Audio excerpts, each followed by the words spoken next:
Hello, my name is Craig Seibert, the director of ChristianCitizenshipTraining.org. Welcome back to America's founding, up close and personal, the presidency. First, I'd like to take a quick overview of the constitutional structure. A visual layout of the U.S. Constitution helps me quite a lot. You have the opening remarks, the preamble, and then the legislative branch, which is the largest bulk of our U.S. Constitution, followed by the presidency, a smaller amount of space, the Supreme Court, and then finally the states, the amending process, the supremacy of the Constitution, and how it was approved. This visual layout gives me an understanding of the flow of the Constitution. The importance of the preamble cannot be misunderstated. It says, "We the people of the United States, in order to form a more perfect union, to establish justice, to ensure domestic tranquility, to provide for common defense, to promote the general welfare, and to secure the blessings of liberty to ourselves and our posterity, do ordain and establish this Constitution." These first 52 words really frame all the rest of the 4,400 words of the U.S. Constitution. This lays out the 6 general guidelines or principles or areas of activity that we would expect to see in the rest of the Constitution. Now, as we looked at recently at the United States Congress, we see that it's the bulk of the U.S. Constitution. The House of Representatives presented first, followed by the Senate. And as we studied the Congress, we saw that there was 18 sections in Article 1 of congressional responsibility. And we're visually looking at this on the screen so we can compare it in just a moment to the list for the U.S. presidency. The U.S. presidency that's outlined in Article 2, again highlighted here on our screen, you will note is a much smaller list. The founders believed that the legislatures were closest to the people, so they would have the most responsibilities and therefore have a greater amount of responsibilities. The president, as the executive, would have a fewer number. But let's take a look at what it means to be president. If you're going to run an ad to attract a person to run for president, it would read something like this. You need a chief of staff, a chief executive officer, a commander-in-chief, a chief legal officer, a counselor-in-chief. As we would unpack each of those categories, these are some of the things that we'd be looking for. Chief of staff. He must be able to lead the government of the United States and to interact with leaders of other countries. And while doing so, he must make sure that the U.S. sovereignty, liberty, and security are protected. A second category, Chief Executive Officer. Appointments of ambassadors, public officials, diplomats, judges, cabinet secretaries, along with negotiations of treaties, and also in this role, ensuring that the laws of our country are obeyed and enforced. A third category that we'd be looking at, the Commander-in-Chief, leader of our armed forces, direct responsibility for and immediate control of the military and their operations. Only Congress can declare war, but the president does have discretion to use the military to react to immediate and credible dangers, a very important part of the U.S. presidency. An additional category, Counselor-in-Chief. He provides counsel to Congress, but also to the governors of the 50 sovereign states of the United States on issues and actions he sees as an executive.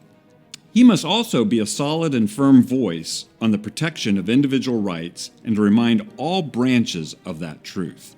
Often this is done in the State of the Union address. And then finally, this idea of Chief Legal Officer ensures that laws are followed, that works against government corruption are discovered and found out, that he protects and defends the Constitution against anyone trying to undermine and manipulate it. So these responsibilities of the U.S. President can be summarized in Article 2 in these areas: to be Commander-in-Chief, to appoint judges and ambassadors and officers, to enforce the laws of the United States, to sign treaties and to receive ambassadors, to grant pardons, and to give the State of the Union to Congress. And so you could digest and consolidate the presidential authorities into this list of 6. Now, when we look at the text of the Article 2, it would lay out to about this amount. And so these 6 responsibilities are actually outlined in the lower part of Article 2. But let's take a look at this upper part, the Section 1 part of the Article 2 of the U.S. Constitution, where we learn about these things: how presidents are elected, the Electoral College system, the fact that presidents need to be at least 35 years old, a natural-born citizen in the United States, and have lived in the U.S. during the last 14 years. We also learn that the president serves for 4-year terms, that there's a maximum of 2 terms, and that he ascends to his office on January 20th at 12 noon each year after the election. Also in this section are how presidential and vice presidential vacancies are filled before they take office and after they take office if something should happen to one or both of them. And it's rather intriguing. And then the presidential oath of office is in this section. Let's pause and look at that presidential oath. It's eminently important. It's the only oath that's actually included in a written form in the U.S. Constitution. And it reads as this: I do solemnly swear that I will faithfully execute the office of President of the United States and will, to the best of my ability, preserve, protect, and defend the Constitution of the United States. Notably, George Washington, when he was sworn in, knew that he was setting presidential precedents. And so after this oath of office, he also stated this fact. He added, "So help me God." And that has been the tradition ever since. Washington knew the power of his example. His hand was also in a Bible, as it was understood that this was a solemn oath given before God, meaning that what he did and his responsibilities in office, he would be held accountable for, not only by the people, but a sovereign God of the universe. And so Washington set an example for us in this first presidential oath. But let's take a look at this Electoral College configuration. The Electoral College, when we understand its purpose, is critically important. It's designed to have coalition building in operation, to produce broad appeal, to express diversity of the United States, as a way for both people and the states to participate in the electing process of the president. That is, to preserve the republic. The Electoral College also protects against big cities versus rural, North versus South, East versus Midwest, election fraud, and what the founders called mobocracy, and that is a passioned majority that would overrun and overrule minority rights based on the passions of the day. Well, the Electoral College, I found, is best represented by the example of the World Series. It's easily understood if you understand the idea behind the World Series. The best team does not win just one game, or win by producing the most runs, or win against one team on one night during one circumstance. No, the best team wins in the World Series by competing in a variety of circumstances, with a variety of pitchers, with a variety of stadiums, a variety of crowd environments, a variety of conditions, weather included, and they compete over time, using a comprehensive strategy that achieves an overall goal. So this proves when you run a presidential race in this way, just like the World Series, resiliency, strategic thinking, and a broad appeal and a broad set of skills. Let's take a look at how World Series are won. Let's use the 1960s World Series as a great example. The Pittsburgh Pirates won that series by winning Game 1 in a close match from 6-4, and then the New York Yankees won by wide margins in Game 2 or 3. Pittsburgh came back and won Game 4 and 5 by a small margin. New York won Game 6 by a large margin, and again the Pittsburgh won the 4th game or the 7th game by a small margin. So they won 4 out of 3 games, but they won with a lesser amount of total runs. But again, based on our concept, Pittsburgh showed that they are the more robust team. Though the New York Yankees scored the 55 runs, the games won fell to Pittsburgh 4-3. So if we use this, and notably use it as an example, 85% of the time, the team that scores the most runs also wins the most games and thus the World Series, but 15% of the time, the opposite is true. the team with the lesser runs still wins the most games and therefore wins the World Series. So it's more the exception to the rule, and yet the overall effect is remarkable in how it produces good results. Now, there's a movement afoot in this day and age called the National Popular Vote. A coalition of progressive leaders in purple states want to give up their state's electoral votes and just go with the national popular vote. And the reasons are pretty vapid. One article that I read on fairvote.org reasoned that the person who got the most votes would be the better president is just because they got most votes, and didn't really have any of those conditions we just talked about that really showed the comprehensive and quality leadership abilities that the Electoral College ferrets out. And so the national popular vote is really more of a national popularity contest than a process of finding a vetted candidate with broad appeal. So that's kind of the Electoral College. Another thing that we have in the executive branch is something called executive orders. Well, executive orders were originally designed to get things done at the executive branch. It might have been to set up a committee to study something for the president, get something organized for ambassador visits. But executive orders expanded as a means to enforce congressional law, and eventually executive orders expanded further as a means to add specifics to implement a law, actually becoming a form of lawmaking unto themselves. In the modern presidency, it's out of control. The executive branch is attempting and executing the process of lawmaking. One recent president says, "I have a phone and a pen, and I'll use executive orders to work around Congress." We know the system is broke when that philosophy has come into the White House. But until Congress fights back and reins in presidential executive orders, U.S. presidents will use them to expand their power with nothing to control themselves but their own moral constraints and/or their constitutional understanding. We have moved toward monarch presidencies. At the end of the day, the Constitution needs to be the governing instrument, not the whims of men. It's the rule of law versus the rule of men. The executive branch, more than any other branch, is the one that determines whether we are a nation of laws, whether those laws are faithfully executed. We either have the rule of law or arbitrary law based on the capriciousness of man. A 2021 example is this. We have arbitrary law versus the rule of law on the southern border of the United States. We have effective immigration laws on the books, but the President of the United States refuses to enforce them. This is lawlessness. And this lawlessness is one of the major things that caused the Revolutionary War. The colonies were living under arbitrary law, and they hated it. Well, let's conclude with this executive branch with some thoughts from our first president on his presidency on the needs for the U.S. Constitution to be held up and the rule of law supported.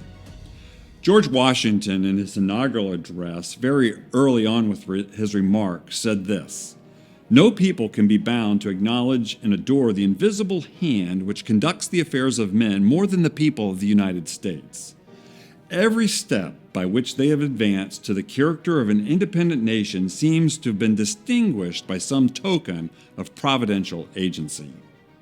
In his farewell address, George Washington literally gave a treatise on the U.S. Constitution. It's notable that his farewell address was published in the newspapers of the day on Constitution Day in 1796, and this was intentional. And I've got it displayed here on the screen for us, and it's in small pages, but in length, it's almost as long as the U.S. Constitution. The three highlighted boxes on the screen will be some excerpts that we look at as we close out this discussion of Article 2. Washington's thoughts on cherishing the Constitution. "Profoundly penetrated with this idea, I shall carry it with me to my grave as a strong and incitement to unceasing vows, that the free Constitution, which is the work of your hands, may be sacredly maintained, that its administration in every department may be stamped with wisdom and virtue, that the happiness of the people of these states under the auspices of liberty may be made complete by so careful a preservation and so prudent a use of this blessing, as will acquire to them the glory of recommending it to the applause, the affection, and the adoption of every nation which is yet a stranger to it. Washington literally is saying that the U.S. Constitution, aligned with the principles of the Declaration, is what is our bulwark of freedom and liberty. It's what keeps the freedom and liberty for the United States and the citizens of its people. And so much so that these ideas could actually be used by other countries in their own quest for freedom. For it's the main pillar in your edifice of real independence, the support of your tranquility at home, your peace abroad, and of your safety, of your prosperity, of that very liberty which you so highly prize. But Washington also knew the nature of man, and in part of his address he talks about the conniving and the designing of men on their quest for power. Here are his thoughts. There are certain people with real design to direct, control, and counteract. They serve to organize faction, to give it an artificial and extraordinary force, to put in the place of the delegated will of the nation the will of a party, often a small but artful and enterprising minority of the community. They are likely in the course of time and things to become potent engines by which cunning, ambitious, and unprincipled men will be enabled to subvert the power of the people and to usurp for themselves the reins of government, destroying afterwards the very engines which have lifted them to unjust dominion. Folks, if you're understanding what's being said here, is Washington is saying that there are such people that are designing and conniving to a degree that they will use the tools of the Constitution in the process of getting elected, and by doing it and perverting it in such a way, destroy the actual constitutional principles themselves in their quest for power. This really gets to the heart of man. Not only that you steadily discountenance irregular oppositions to its acknowledged authority. In other words, when people say that the Constitution is kind of old and faded, Washington is saying no, it's universally true because it takes into account the nature of man. So discount those things, but also that you resist with care the spirit of innovation upon its principles, remembering that time and habit are at least as necessary to fix the true character of governments as of other human institutions. And so he's giving us this idea of an out-of-control progressive court system that would make wildly unconstitutional determinations because the judges in a particular court want a certain outcome. So he's making a remark about that. And he's also making a remark that time and habit also fix our nation of laws. As we get used to something, if something creeps into the system and we get used to it, we can also become benign to it and not realize that it's unconstitutional. Thomas Jefferson said this: European governments, under pretense of governing, have divided their nations into two classes, wolves and sheep. I do not exaggerate, Jefferson says. This is a true picture of Europe. Cherish, therefore, the spirit of our people and keep alive their attention. Do not be too severe upon their errors, but reclaim them by enlightening them. If once they become inattentive to the public affairs, you and I, and Congress, and assemblies, judges, and governors shall all become wolves. It seems to be the law of our general nature, in spite of individual exceptions, and experience declares that a man is the only animal which devours his own kind. For I can apply no milder term to the governments of Europe and to the general prey of the rich on the poor. And so Jefferson, articulating also Washington's idea that the Constitution needs to restrain men, and we need to keep the Constitution lifted up so that evil and designing men don't use and break its power for their own benefit. And then lastly, the third section from Washington's farewell address on religion, morality, and virtue. Of all the dispositions and habits which lead to political prosperity, religion and morality are indispensable supports. In vain would that man claim the tribute of patriotism who should labor to subvert these great pillars of human happiness, these firmest props of the duties of men and citizens. The mere politician, equally with the pious man, ought to respect and cherish them. A volume could not trace all their connections with private and public felicity. Let it simply be asked, where is the security for property, for reputation, for life? If the sense of religious obligation desert the oaths, which are the instruments of investigation and courts of justice, we will indeed be losing our liberty. And let us with caution indulge the supposition that morality can be maintained without religion. Whatever may be conceded to the influence of refined education on the minds of peculiar structure, reason and experience both forbid us to expect that national morality can prevail in exclusion of religious principle. It is substantially true that virtue or morality is a necessary spring of popular government. The rule indeed extends with more or less force to every species of free government. Who that is a sincere friend to it, that is to liberty, can look with indifference upon attempts to shake the foundation of the fabric?